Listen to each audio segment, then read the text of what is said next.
अगला प्रश्न है कि मैप में 4 लोकेशंस दी हुई हैं। इन लोकेशंस को हमें पहचानना है कि यहाँ पर 16 महाजनपदों में से कौन से जनपद हुआ करते थे। अब अगर हम यहाँ पर लोकेशन ए को देखें तो यहाँ पर मत्स्य जनपद हुआ करता था। मत्स्य जनपद वर्तमान, इसकी राजधानी हुआ करती थी विराटनगर। वर्तमान में यह है जयपुर, अलवर और भरतपुर जिले के आसपास।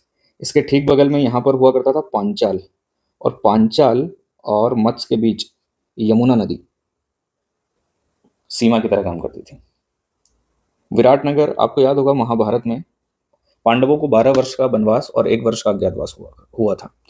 तो पांडव अपने अज्ञातवास के दौरान यहीं पर मत्स्य महाजनपद की राजधानी विराटनगर में ही छिपे हुए थे। बी लोकेशन पर यह क्षेत्र है वर्तमान में मध्य प्रदेश में। यह क्षेत्र मालवा क्षेत्र है, मालवा क्षेत्र, और यहाँ पर प्राचीन महाजनपद हुआ करता था अवंती। इसकी 2 राजधानियां थी, एक महिष्मती और दूसरी उज्जैनी।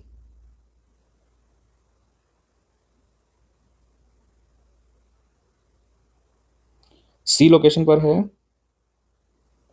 वत्स। यह पांडवों की नहीं, कौरवों की एक शाखा है, शाखा थी, कौरवों की एक शाखा थी। मत्स्य की पहचान वर्तमान में कौशांबी, प्रयागराज के रूप में की गई है। और डी है अंग महाजनपद। बिहार के डिस्ट्रिक्ट मैप में देखेंगे तो आप देखेंगे मुंगेर और भागलपुर जिला, यहाँ पर वर्तमान इन जिलों में अंग महाजनपद की पहचान की गई है। अंग महाजनपद के ठीक पास में है मगध महाजनपद, और इनके बीच में सीमा बनाने का काम किया करती थी चंपा नदी। और अंग महाजनपद गंगा और चंपा नदी के संगम पर ही स्थित है। अथर्ववेद में और एक जैन ग्रंथ है प्रज्ञापन, दोनों में अंग महाजनपद का उल्लेख मिलता है। आगे चलकर मगध के शासक बिंबिसार ने अंग को अपने साम्राज्य में मिला लिया था। अन्य महाजनपदों की बात करें तो एक एक करके हम बाकी महाजनपदों को भी देख लेते हैं। हमें इतिहास में पढ़ाया गया कि 16 महाजनपद थे। तो प्रश्न यह है कि हमें कैसे पता कि 16 महाजनपद थे। महाजनपदों को महाजनपद ही क्यों कहा गया?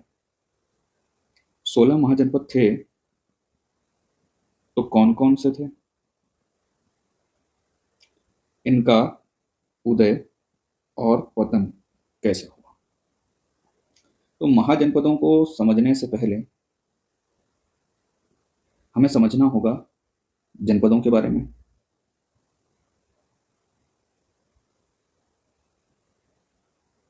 जनपद से पहले जन के बारे में। महाजनपद यानी कि 16 महाजनपद जिस इतिहास के जिस कालखंड से संबंधित है उसे महाजनपद काल कहा गया। उत्तर वैदिक काल में जनपद हुआ करते थे और ऋग वैदिक काल में जन हुआ करते थे। ऋग्वैदिक काल से मिली हुई जानकारियों के अनुसार उस समय उत्तर पश्चिम भारत के क्षेत्र में लोग रहा करते थे। ये लोग पशुपालक थे। क्योंकि इस क्षेत्र की जलवायु है शुष्क, वर्षा कम होती है, और आज भी अगर हम देखें तो पर्वतीय क्षेत्रों में, पहाड़ी इलाकों में, सूखे क्षेत्रों में, रेगिस्तानों में लोगों की अर्थव्यवस्था पशुपालन पर टिकी हुई। ऋग्वैदिक काल के हमें कोई भी पुरातात्विक साक्ष्य प्राप्त नहीं हुए। क्यों? क्योंकि ये पशुपालक थे और अपने पशुओं के लिए चारागाहों की खोज में लगातार घूमते रहते थे। यहां पर कोई भी स्थायी बस्तियां नहीं थी।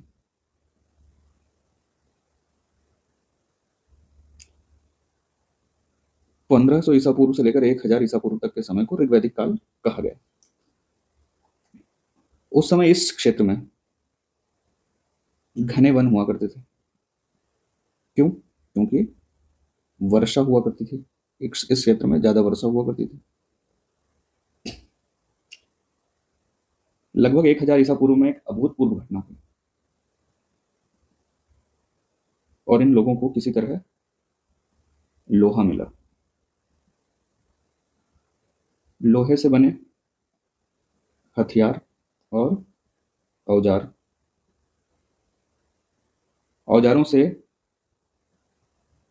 वनों को साफ किया गया, खेत बनाए गए और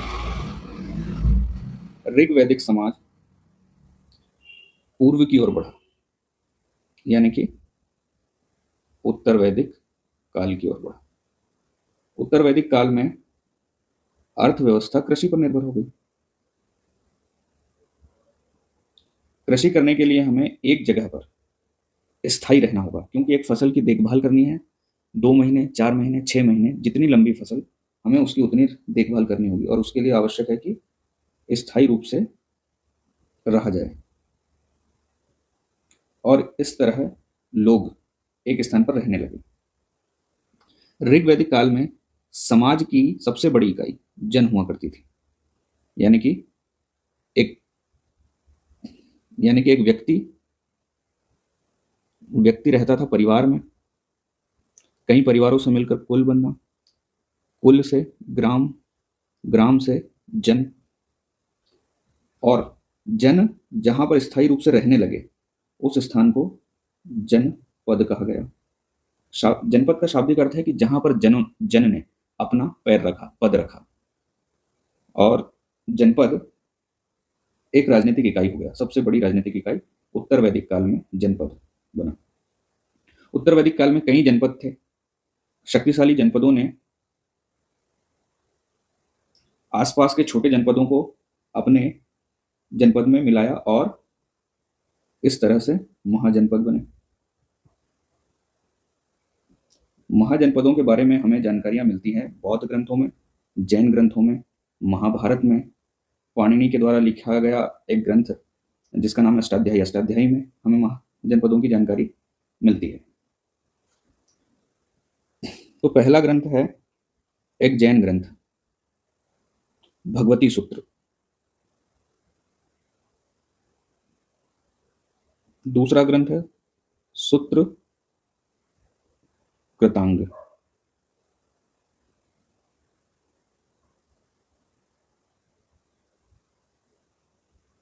पाणिनि का अष्टाध्यायी। महाभारत और बौद्ध धर्म से जुड़े कुछ ग्रंथ जिसमें अंगुत्तर निकाय, महावस्तु। इन सभी ग्रंथों में महाजनपदों की सूची समान नहीं, एक जैसी सूची नहीं है और सभी 16 महाजनपद सभी सभी ग्रंथों में वर्णित हो ऐसा भी नहीं है। लेकिन एक आम सहमति के अनुसार 16 महाजनपदों का निर्धारण किया गया, जिनमें है पहला अंग। अंग महाजनपद की राजधानी थी चंपा या चंपावती।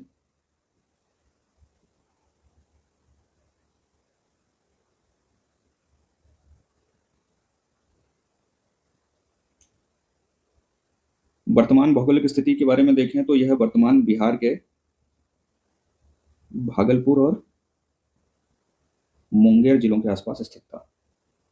दूसरा महाजनपद है मगध। राजधानी सबसे पहले राजगृह, जिसे गिरिव्रज भी कहा जाता था, फिर वैशाली और उसके बाद पाटलिपुत्र। वर्तमान भौगोलिक स्थिति पटना, गया के आसपास का क्षेत्र। अगला महाजनपद है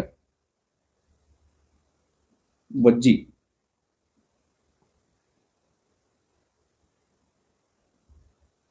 इसकी राजधानी थी वैशाली। यह उत्तरी बिहार के आसपास का क्षेत्र था, यानी कि वैशाली मधुबनी के आसपास का क्षेत्र। अगला महाजनपद है मल्ल।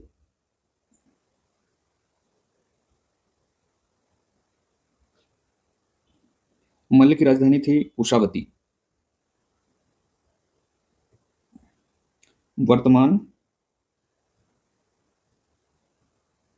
कुशीनगर और देवरिया के आसपास का क्षेत्र। अगला महाजनपद है काशी। काशी महाजनपद की राजधानी वाराणसी थी। आधुनिक बनारस, जो कि उत्तर प्रदेश में, वाराणसी भी, वर्तमान नाम वाराणसी भी प्रचलित है। अगला महाजनपद है कौशल। इसकी राजधानी थी श्रावस्ती। वर्तमान अयोध्या, फैजाबाद वाला क्षेत्र। इसके बाद है वत्स।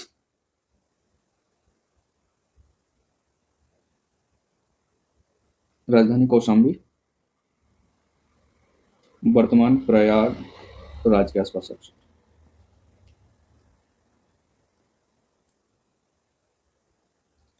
इन सभी महाजनपदों की वर्तमान स्थिति राज्यों के डिस्ट्रिक्ट मैप में देखने पर ज्यादा अच्छे से क्लियर हो जाएगी। अगला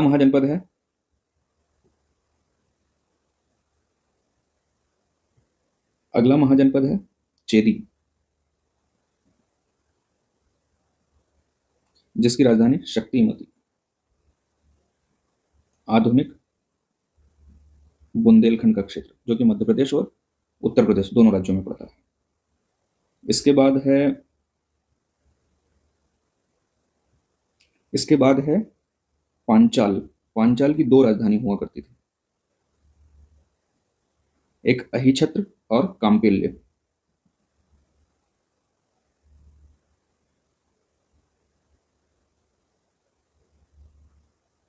इसकी वर्तमान भौगोलिक स्थिति देखें तो अहिछत्र की पहचान बरेली के आसपास कहीं की गई है और कांपिल्य की पहचान फर्रुखाबाद के आसपास कहीं की गई है।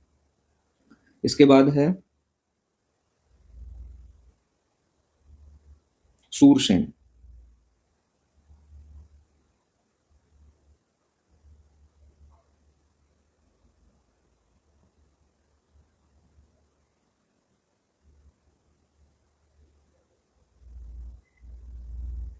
राजधानी मथुरा। आधुनिक मथुरा, उत्तर प्रदेश। अगला है मत्स्य महाजनपद। राजधानी विराटनगर, जयपुर, राजस्थान। वर्तमान में भरतपुर, अलवर और जयपुर के जिलों के आसपास का क्षेत्र। इसके बाद है अवंती। इसकी भी दो राजधानी हुआ करती थी, उज्जैन और महिष्मती। वर्तमान मालवा का क्षेत्र, मध्य प्रदेश का। इसके बाद दक्षिण में है अश्मक महाजनपद। राजधानी पैठण, महाराष्ट्र। उत्तर पूर्व में एक महत्वपूर्ण महाजनपद था गांधार। इसकी राजधानी तक्षशिला।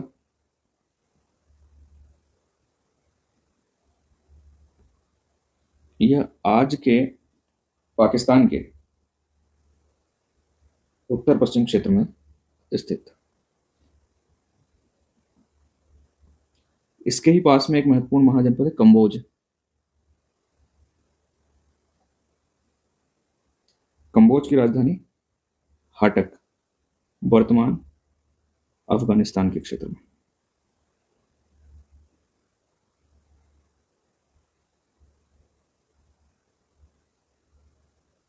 एक और महत्वपूर्ण महाजनपद था कुरु महाजनपद, वर्तमान मेरठ के आसपास। इसकी राजधानी थी इंद्रप्रस्थ।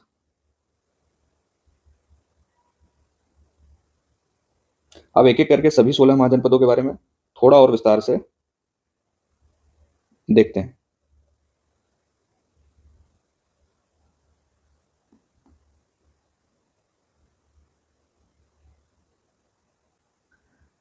हम जानते हैं ये अंग महाजनपद है। अंग महाजनपद गंगा और चंपा के संगम पर बसा हुआ था, चंपा नदी और गंगा नदी के संगम पर। चंपा नदी अंग और मगध महाजनपद के संगम पर था। मगध महाजनपद सोन नदी और गंगा नदी के संगम पर था। गंगा नदी के और मगध के ठीक उत्तर में वज्जी महाजनपद था। वज्जी महाजनपद और मल्ल महाजनपद के बीच की सीमा बनाती थी गंडक नदी।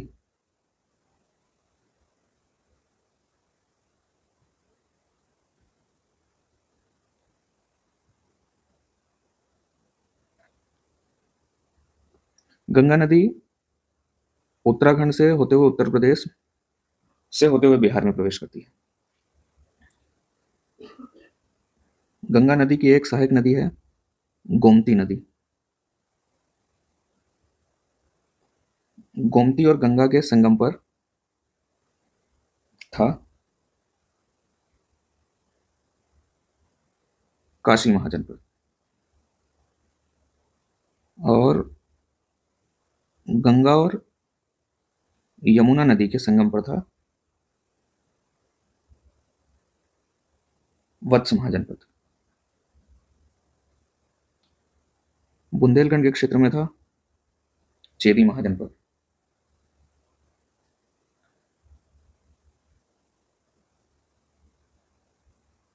मथुरा के आसपास था सूरसेन महाजनपद। सूरसेन महाजनपद और मत्स्य महाजनपद की बीच की सीमा यमुना नदी बनाती थी।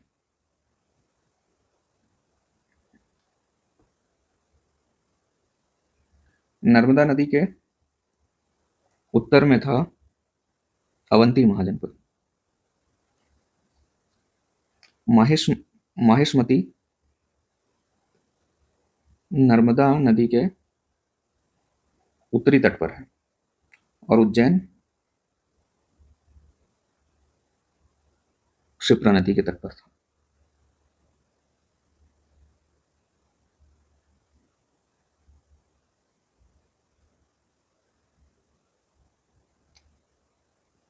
गोदावरी नदी की द्रोणी में अश्मक महाजनपद।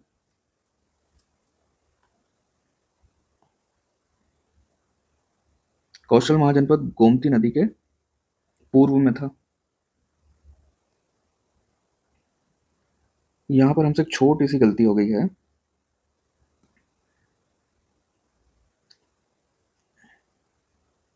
यमुना के पश्चिम तट पर है मथुरा और पूर्व में है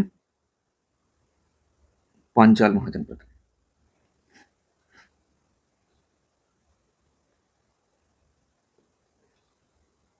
और तक्षशिला है सिंधु नदी के पूर्वी तट पर। और गंगा और यमुना नदी के बीच में है मेरठ, यानी कि इंद्रप्रस्थ, कुरु महाजनपद की राजधानी।